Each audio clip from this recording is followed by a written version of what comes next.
ng susi na house and lot na binigay ni Rosemar. Grabe, Rosemar, ikaw lang talaga yung malakas.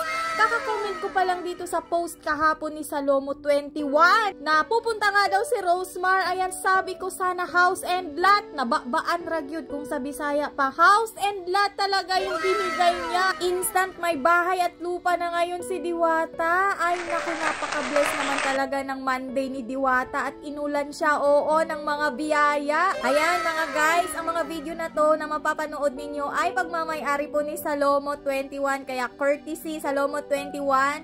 Ito po yung ipapakita ko sa mga viewers natin.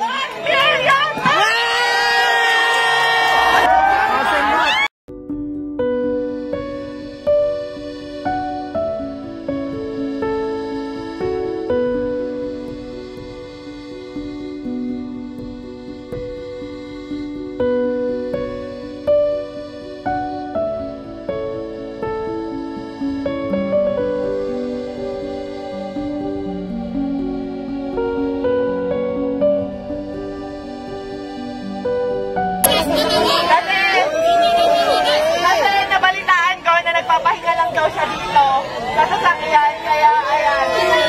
Rosemar lang malakas!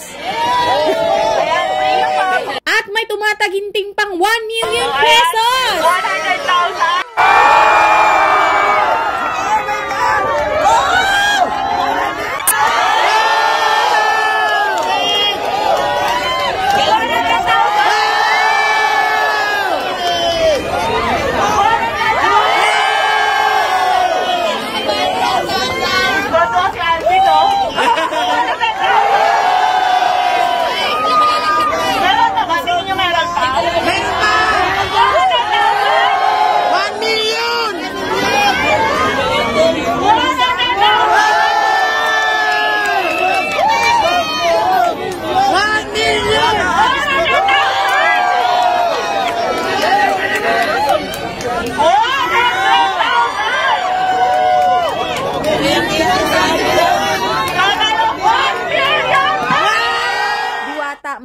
Maraming naging masaya para sa tagumpay mo, kaya gamitin mo yung biyaya na yan para mas lalo pang umangat, para mas lalo pang ma-inspired ang lahat ng mga Pilipino.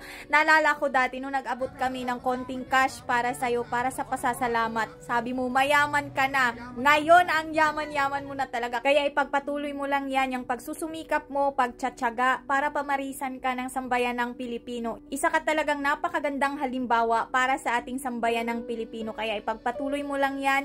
Saludo po kami sa'yo. Thank you so much and God bless you.